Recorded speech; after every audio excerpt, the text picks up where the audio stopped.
पहले आपने कहा कि सबको माफ कर देंगे, प्रधानमंत्री ने कहा सबको माफ कर देंगे, लेकिन चुन चुनकर टारगेट कर रहे हैं, फेस देख देख कर टारगेट कर रहे हैं। पहला, भाई गिरगिट इतनी जल्दी रंग नहीं बदलता जितनी जल्दी ये बदल जाते हैं। अरे राघव चड्ढा को लेकर भी तो तुम ही आए थे, कल तुम भी इधर ही आ जाओगे तो अपने आप को भी ऐसे ही कहोगे क्या बिका हुआ हो? आपकी तरह ही करते थे वो भी डिबेट, राघव चड्ढा भी यही तो थे। राघव चड्ढा जब तक आदमी इनके साथ है, जब तक वो सब एक एक करके बोलेंगे प्लीज। दूसरी तरफ आते ही वो बिका हुआ, वो बेईमान, वो बिल्कुल लफंगा, वो खराब, वो सब हो जाता है। तय कर लो भैया, कल अरविंद केजरीवाल भी इधर ना आ जाए, क्योंकि वो भी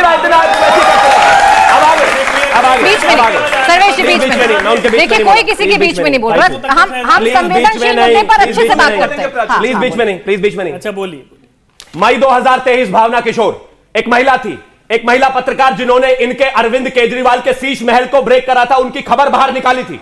उस महिला को रातों रात उन्होंने उठाकर पंजाब में जेल में डाल दिया था। हमें भाषण दे रहे होगे, हमें बताओगे किसके खिलाफ बीच में काउंटर कर लीजिएगा, डिबेट कर लीजिएगा। अरे रुको भाई रुको, एक्सपोज कर लीजिएगा। नहीं डीजे वाले बाबू अपना गाना बाद में बजाना, अभी रुक अभी और रुके, एक थोड़ी ना दूसरा भी है। अरविंद केजरीवाल के खिलाफ लिखने वाले मेट्रो पर व्यक्ति अंकित, उसको भी उठाकर इन्होंने जेल में डाला। हमें भाषण दे रहे हो आप? जो ये करेंगे, जो ये करेंगे, जो ये करेंगे, केजरीवाल के ऑफिस से थोड़ी आए पेपर जो झूठे होंगे अभी दे रहा हूं। अरे जो ये करेंगे तो आप भी वही करेंगे क्या? आप ये जो करेंगे वही भी आप करेंगे क्या? इनका गलत आपका सही कैसे हो सकता है? पुलिस नहीं है, इनकी पुलिस की भाई बात बताओ, इस आदमी को इतनी बेचैनी क्यों? मैं तो नहीं बोला इनके बीच में, रुको भाई। अब आगे, अब एक और चीज, इन्होंने कहा कि जिस तरह की स्थितियां बनी है और हम में और इनमें फर्क है। मेरे प्रधानमंत्री ने आकर खुद कहा कि हाँ गालियां मुझे दी गई हैं, मेरी मां को गालियां दी गई हैं। हमने भावना किशोर की तरह जेल में नहीं डाला किसी को। मेरे प्रधानमंत्री ने कहा कि बिल्कुल नहीं होनी चाहिए, एफआईआर गलत है, बच्चे माफ कर देना चाहिए, और माफ कर दिया। और अब एफआईआर नहीं होंगी ना, अब एफआईआर नहीं होगी। मैं मानता हूं कि कोई विषय नहीं।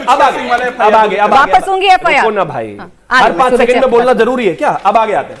इन्होंने कहा कि रांका से इतनी ही दिक्कत थी तो भाई उससे बात क्यों कर रहे थे? मैं एक चीज कहना चाहता हूं, क्योंकि प्रॉब्लम विषय जो है कॉज था, विषय नीट था।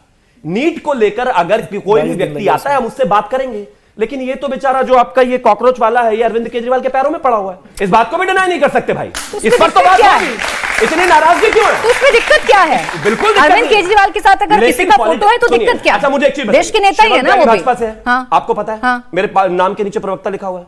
मुझे किसी की रबर स्टैम्प बंद कराने की क्या जरूरत है? राजनीति करनी है तो राजनीति करो ना भाई, सीधा। स्टूडेंट को इस्तेमाल क्यों कर रहे हो? वो बेचारा जाने वाले को पुलिस पकड़ कर ले गई, चुप बैठे रहे। जब आपको पता था मसला राजनीतिक है, जब आपको पता है कि जब आपको पता था कि मसला राजनीतिक है, तो फिर क्यों इस्तीफा दिलवाया? उनकी बातें क्यों मानी? फिर बातें क्यों की? फिर उनसे आपने बच्चों से बात करते हैं आप, जो लोग हैं। नहीं, फिर आपको रांका से बात नहीं करनी चाहिए। मैं फिर से समझाता हूं, लोग जो उसमें घुसे वो राजनीतिक हैं, लेकिन बच्चों का नीट उन्हीं का राजनीतिक मुद्दा लोगों से जायज बात है। क्यों की? बच्चों का नीट का मुद्दा जायज है, सूर्य जी, फिर और ऐसे ही का भी मुद्दा जायज है। सूर्य जी, सूर्य जी, अच्छा जल्दी से जल्दी से फिर आ रही है सूर्य जी फौरन।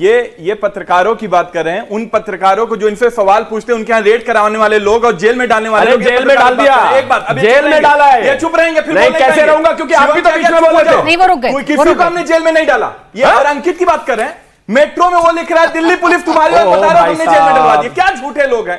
एक बात और कहना चाहता हूं, हमारे इनमें फर्क है। हम हिंदू धर्म की पूजा करते हैं, ये चंदा चोरी करते हैं, भगवान राम के घर में डकैती करते हैं, यही तो फर्क है।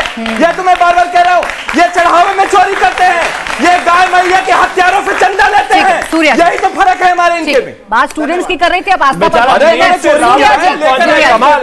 इधर भी थोड़ी देर तक टॉपिक पे टिका करो। टॉपिक पे है चोरी क्यों? सूर्या जी, विपक्ष की अपनी चिंता है, विपक्ष के अपने सवाल हैं। ये चाहते हैं कि किसी भी निर्दोष पर एफआईआर ना हो, बच्चों पर एफआईआर ना हो, और दबाव में कोई माफी कम से कम ना मांगे। ये तो जेन्युइन मांग है ना?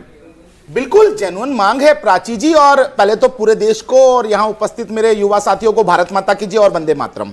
और देखिए, जो डेटा उपलब्ध कराया था दिल्ली पुलिस ने, जिसके लिए लड़ मर रहे हैं, उनका एक बाइफिकेशन मैं आपको दे देता हूं।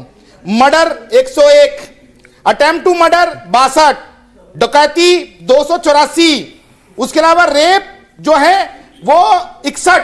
इस प्रकार से लगातार हीनियस क्राइम में जो लोग वहां इन्वॉल्व थे, जो बेल पे बाहर है, जिन पे ट्रायल चल रहे हैं, ऐसे 2800 से ज्यादा अपराधी वहां पर खुले घूम रहे थे।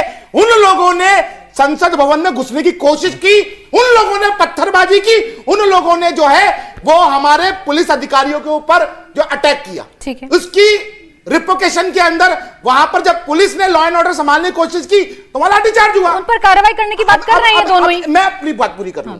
अब मुझे ये बताइए, ये मैं भारत का संविधान आज यहां लेके आया हूं, कारण क्या है कि मैं इनको ये बताना चाहता हूं कि संविधान में हम लोगों को इस बात की परमिशन दी गई है कि हम शांतिपूर्ण प्रोटेस्ट करें, लेकिन इसकी किसी भी लाइन में नहीं लिखा कि हम अपने देश के प्रधानमंत्री को मां की बहन की कैसे कैसे गालियां दें, हम इस देश की संसद में घुस के लाठीचार्ज करवाएं, हम इस देश की सुरक्षा बलों पे पत्थरबाजी करें, आगजनी करें, ये कहीं नहीं लिखा। और इसी के अधिकार से जंतर मंतर पे वहां पर अनशन करने का मौका दिया गया।